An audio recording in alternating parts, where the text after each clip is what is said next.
Okay, good morning, everyone. It is Wednesday, April 23rd. And this is Senate Natural Resources and Energy, and we are starting our conversation this morning on H 125 about data reporting, basically, regarding energy transition. And we have Mr. Collier here with us from AAFM. Welcome. Well, thank you. Yeah. Good morning, good to see everyone. Steve Collier from the Agency of Agriculture. Scott Dolan's also here with me, who actually knows what our program does. If there are any questions that aren't quickly exceed my capacity. I think this can be pretty quick from what I understand what you want. And that's that our weights and measures program performs a very important consumer protection service in the state. And basically anything that's a weights and measuring device that's commercial, that where people are selling things to the public, we inspect those devices to ensure they're accurate. So it includes things in this list, and H 125 includes many other things. But of note for this list, gas pumps are within that scope of work. And so we have to, and there's an annual licensing process. So every year we license every commercial weights and measuring device, which includes gas pumps. It also includes oil meters on trucks. So the truck that's the oil is delivered to your house. It also includes liquid petroleum gas meters on gas trucks that come to your house. And we also recently have begun to perform that same function for electric vehicle service equipment. So supply equipment. So that's right now we are only doing equipment that's available to the public.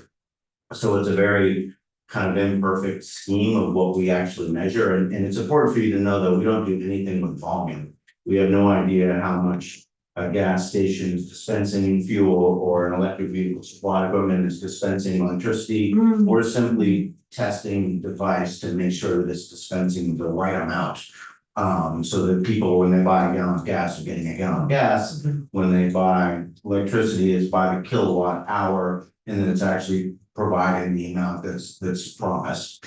Can we interrupt you there? Of course. So you're testing the rates of flow rather than volume at the end of or is it the other way around? So we're testing by the unit measure of sale. So if it's a gas meter, then we're testing, we're actually pumping gas out of that meter. Yeah. And we're testing to make sure that it's the proper amount is being dispensed.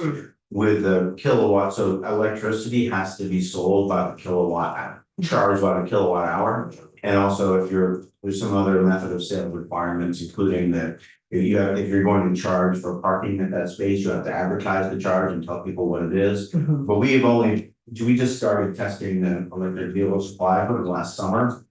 We only have the equipment so far, test the slower level 2 chargers.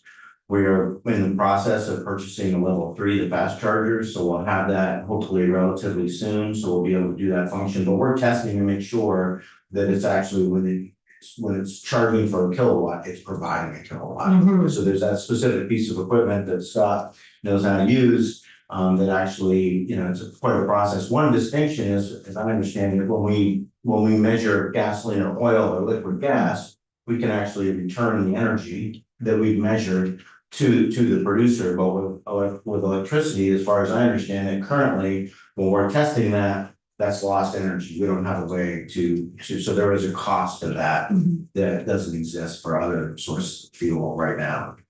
Expect they're working on a way to maybe reroute it, but I don't know if that's true or not. And I'm not sure how much energy we use during any individual test. I don't know if Scott knows that or not either, but probably. If you would introduce yourself for the record. I'm Scott Dolan, State of Vermont Waste and Measures Specialist.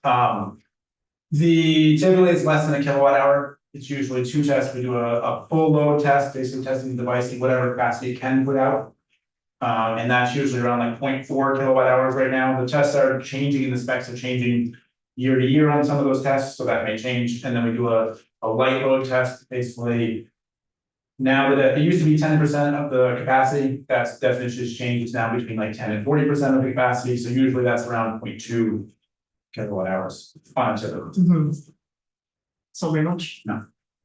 So essentially we can, but we can provide you the number of devices and we can provide you the business addresses for those licensed entities. That doesn't necessarily, especially with the fuel trucks, it doesn't necessarily tell you very much. Because those trucks have a, they have a place they park and then they have a delivery route. We don't have anything to do with the delivery route. We also actually test meters in New Hampshire as an example, because those suppliers deliver into Vermont. So, so if you're using a weights and measuring device in Vermont, you need to be licensed with us regardless of where your state of origin is. So we can provide you information. I don't know exactly what it will tell you, but we can provide that. And our biggest interest is in, we're happy to provide whatever we have, but we'd like it to be as efficient as possible.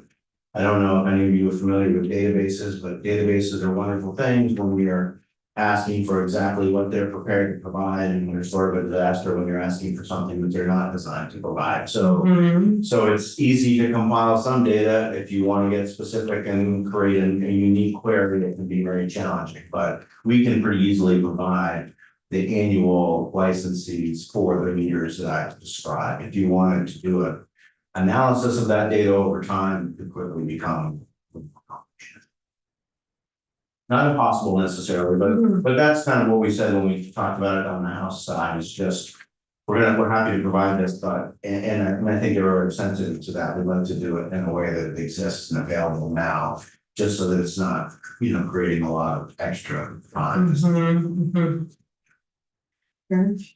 Any specific comments about like it? Well, let me back up. All of the people who have spoken to us about this prior have either said something to the effect of like, this is a light lift, or this part is not a light, this part is a harder lift, or this is data that we already have or is already being published. Any thoughts on the asks that are in this bill? Is this doable? Is it not hard? Is it, how does that scale for you? Yeah, it's not difficult for us to provide current data that includes the number of the devices and the business addresses. We can do that pretty easily.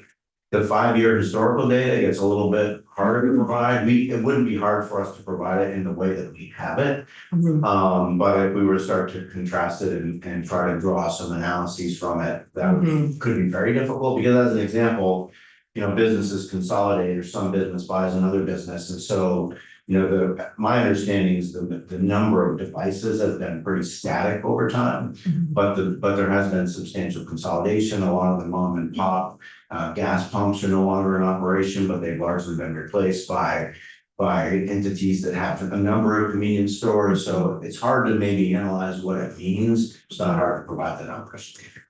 Fair enough. Yes, but Just a curiosity question. It's kind of like you guys are getting out of your AAFM lane when you're testing electric meters and fuel distribution pump meters. We do it all. I guess you do. I mean, are you looking for things to do, or? I'm not. I mean, that's more of a Department of Public Service type, or PUC. I just, maybe on my ignorance, I don't No, understand it. It's a great question, and I don't know all the history, but it's a long-standing history of agricultural agencies being, and Mark Paquette, maybe Scott Dolan, who's at Mark Paquette's chief division, he could give you, I'm sure, an hour lecture at least. Yeah.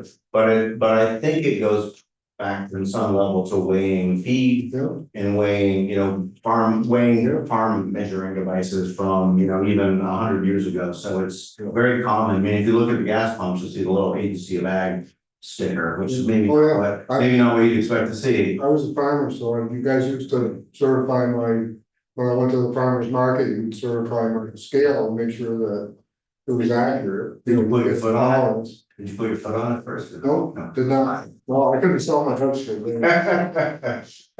So I'm familiar with what you guys do, but that's kind of getting out of the way from ag. Well, but surprisingly, to some extent, it is common throughout the country that agencies of ag do this work. And I think it just expanded because we had that weights and measuring expertise historically, when things like retail scanning came along, that was added to the bucket. And but we, it's the retail scanning is a huge part of our work, and that's, making sure that the prices on the store ring up the same way that they're advertised. okay. It includes milk, cheese, Okay, what's being asked of you in this is not necessarily, well, it's not an analysis, it's just provide the data. And so if there's analysis to be done, somebody else, I assume would be doing it since it's the Secretary of Natural Resources. In consultation with all of these people, so it sounds like it would not be too terribly onerous. I don't think so, as long as we can provide the data that we have, that's easily retrievable, and I think currently, as I read the provision, that'd be allowed, and if A&R wants us to do a lot of work with us. With the analysis, then I'll just suggest that we were told by the chair of Senate Natural Resources, but that's their job. There you go. And then is this information published anywhere else? Or are you in the business of publishing this? It's not, I mean, it's public record, but I don't think it's something that we don't affirmatively publish our licensees, which is really what this is. This is our list of our licensees, but there may be some confidential business information in our database that we would not share, but there's nothing that's not public about where our business is located. Right. So, But I think that they would want that information. nothing but- Yeah. Yeah. Okay. Well, that's good to know. So a lot of this information apparently is published elsewhere, but this is not. It's foible maybe, but not Correct. Yeah, not published. and it's in a database that is used by many states, and that's, you know, good and bad in terms of the limitations of what's accessible, but yeah, we have a database where we compile licensing information and our inspection information. Okay. Great, super. Any other questions from Mr. Collier? Okay, Great. anything to add to that? Mr. Dillon? No. Okay, great, super. Great. All right, well, thank you so very much. Yeah, thanks for having us in. Okay.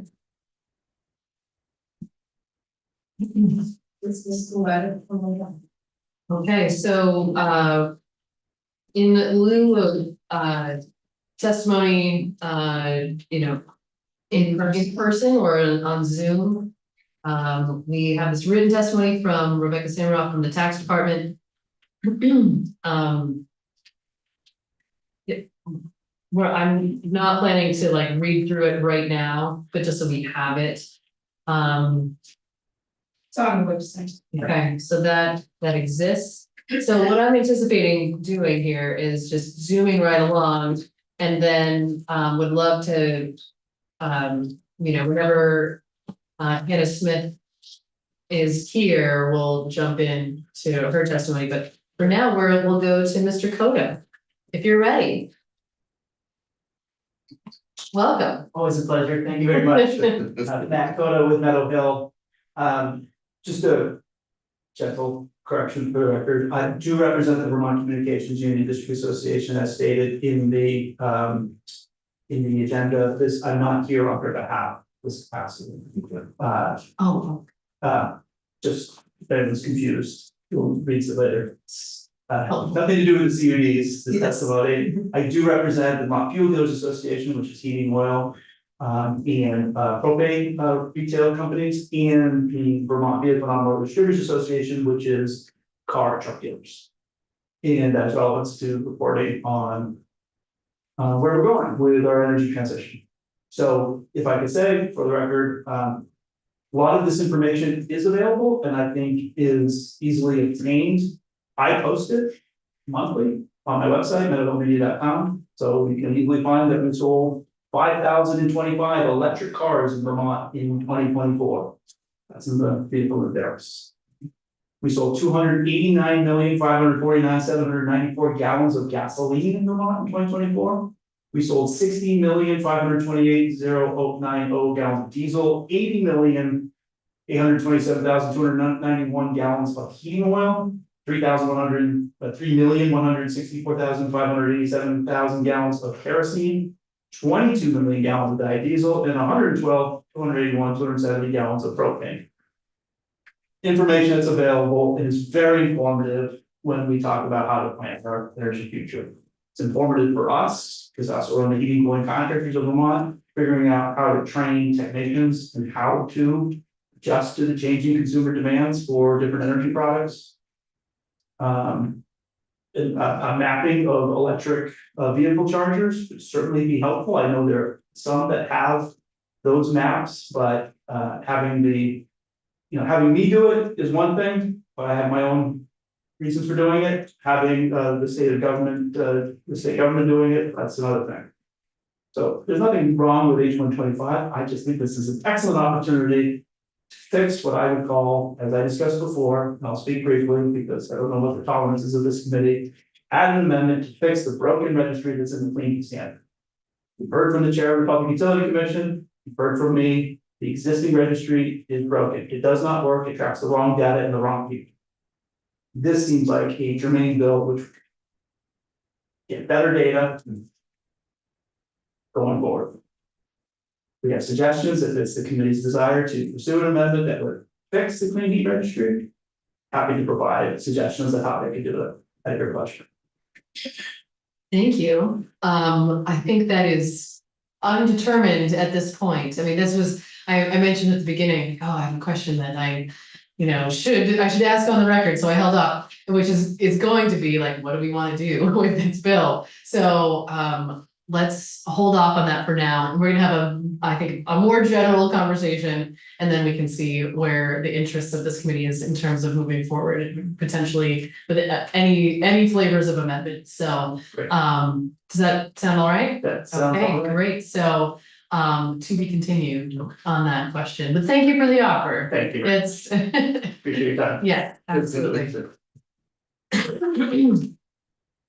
Okay, and actually with that, I would love, I know we don't have the whole committee here, but I am curious for your thoughts, and we'll be sure to get the other two members' thoughts as well. Just to discuss this generally, just to put it out there, I mean, I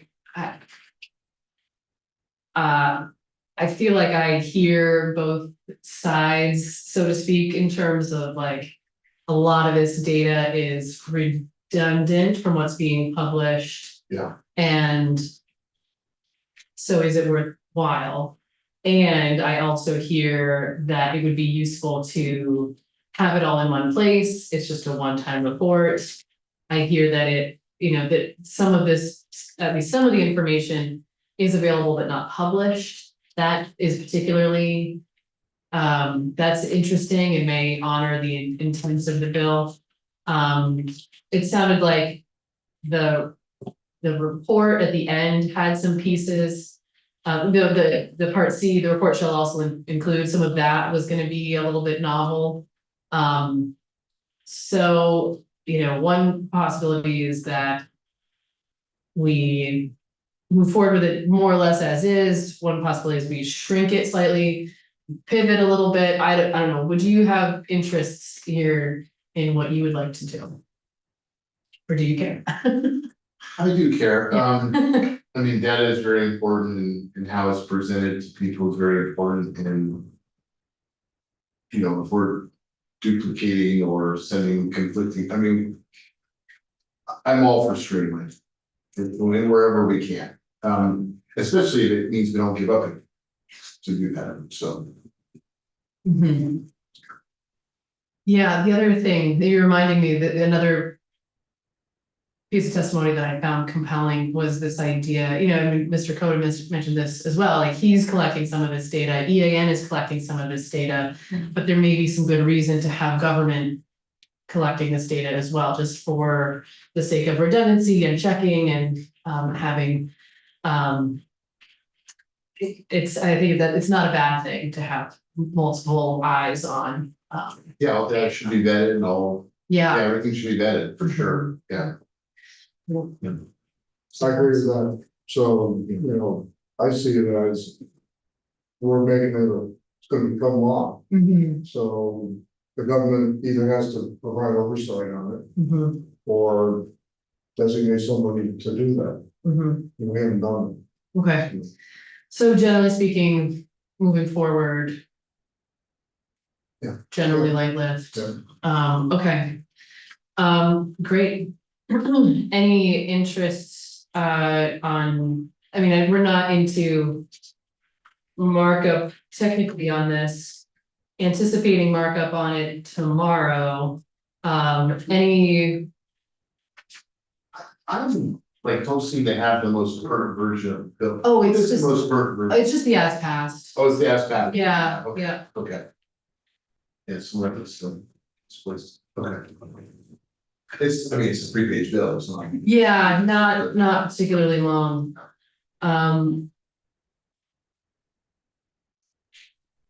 You know, what we could do, especially since we don't have everybody here at this point, we could just. Well, we could say. You know, think about the changes you might wanna see or not. And have those ready for Thursday, or, you know, if you have things that. That you already know, you might wanna see Okay, changed, I'm happy to talk about that now, there's we can do a markup tomorrow. that's the plan, yeah, Okay, I think I'll just wait, go through it with a fine tooth comb tonight. yeah, okay. Anything that's on your radar? Okay. Okay, great, just, there was one thing that I had on my radar, which was, on number 6. It said, sorry, so it's on page 2, line Oh, under subs. 4. Yeah, Okay, number 6, Yeah, gasoline, yeah. diesel transportation. yeah, so I think that, like all these other ones say, total megawatts, number of sellers, number of homes. I Oh, just like total gasoline, diesel. exactly, so are we talking about, it was not clear whether we were talking about, volume or rates. Cause it's fuel sales, so, Oh, right, like, are we talking about prices? I think we're, in the context of this bill, I think we're talking more about volume. That's what I thought as Yeah. well, so it might just be useful to, Yeah, I think that's a change we can. yeah.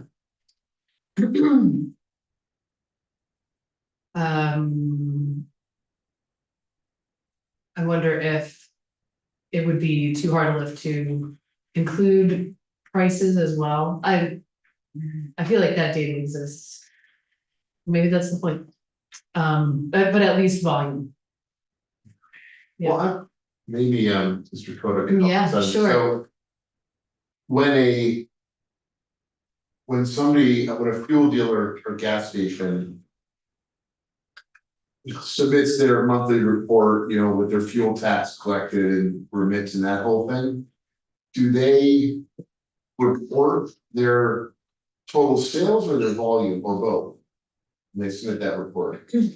So, back up on that, the Fuel Dealers Association. It's a 2 cent per gallon fee on Right. heating oil, kerosene, diesel, and propane, and a 1 cent per gallon fee on heating oil, kerosene, diesel paid monthly to the tax department. That's on volume, on gallons. Yeah, Your question about prices, if I may. Yeah.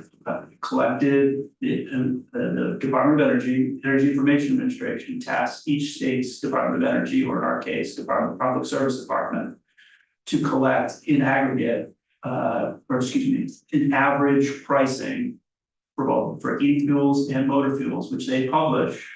And I'm happy to share the link, on the EIA database. So they collect that information across the country where you can see the average price. You don't know, it's not like Gas Buddy, which is just Yeah. it's like a survey, it's like, it's only as good as the person that punches it into their phone. Yeah, right, it's not crowdsourced. Right, but this is collected in a more comprehensive way.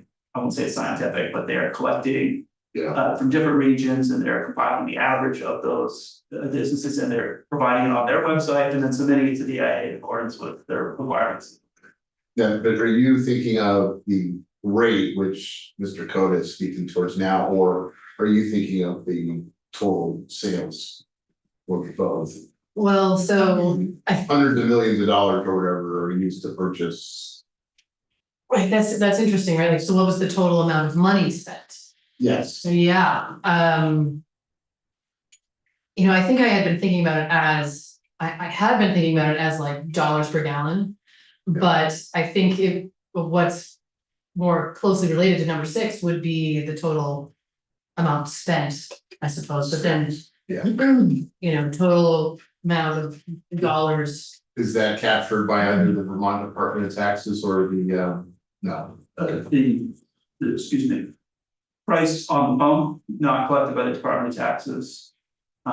Gasoline is captured, the tax is captured by the Department of Motor Vehicles. So we're in this odd situation where. Let me just use this for, carry this wherever I go, but. If Oh, you yeah, have love this those color, you go to the DMV, if it's this color, it goes to the Department of Tax. Right. It's the exact same product, it's just solvent red number 26, it's Yeah. connected into this. Yeah. If you put this in your diesel car, you're in violation of federal law, $1,000 fine. Yeah. Put this in your diesel car, all wrong, exact same problem. Yeah, Do you have a question? Don't they have to, have the state aid and highways funding came out of the number of gallons and sold of fuel. I'm sorry, Senator. The state aid to highway funds that the federal government gives to each state for highway for repairing the roads. Doesn't that data have to be captured by the state somewhere and given to the federal government? I think so. Okay. I'm thinking, well, like, The price you of know, the electric vehicles that don't use fuel. They're still using the roads, but they're not being taxed for their road use. We did work on that last year. Yeah, I thought, Yeah, the the registration fee. okay. Yeah. So Yeah. to answer your question. $89. The price you see at a gas pump. Reflects. Total price paid, inclusive of the 18.4 cent federal tax. And although it fluctuates, but goes between 31 and 32 cents a gallon paid to DMV. Okay. Which is the state excise tax. That federal tax. Is usually collected by a distributor, of which, because we're such a small state, is a smaller number of distributors versus the total number of gas pumps, which is, I think, the intent, just because I was upstairs when they were talking about the intent of bringing in the Department bag, because they have a clear view on gas pumps, which is the availability of gas for sale, where it's available, versus Department of Motor Vehicle, which collects all the money, but only collects it from the distributors, not from the individual gas station owners. That's the issue. Do those distributors, do they file separately with the feds? If they pay the federal tax. Yeah. In many cases, the wholesaler pays the federal tax, the distributor pays the state tax. But there can be a scenario, particularly where you have a larger distributor pays both. But oftentimes, like, for instance, the Citgo station on Route 2. Yeah. You know, owned by Bill and Jeff. They don't, their tax is paid for, the federal and state is paid by the distributor, they just sell gas Yeah, and great fried chicken. so the distributors remitting, they remit to the state and they remit to the feds. Right. Okay. So choosing DMV data is not a great way to determine how much fuel Bill and Jeff sold, because it's folded into whoever their distributor is, who might be selling to stations all along. So, He's from Seaport, Florida. I think I went to It's all, Taxes are coming. yes, Yeah. it's important to know. It's data, so Yeah, it's available somewhere. Yeah. Yeah, okay, great, well, just at least wanted to flag that as a potential change. Okay. So for now, we have, if there's nothing else but folks want to flag at this point, for this draft, then, we will take a break until Ms. Smith arrives. It's 10:15, Which is supposed to be 10:15. but Let's, she might come around. she might come early, let's check in at 10 o'clock, and if she's here, we'll get rolling, if not, then we'll wait till she's here. Okay,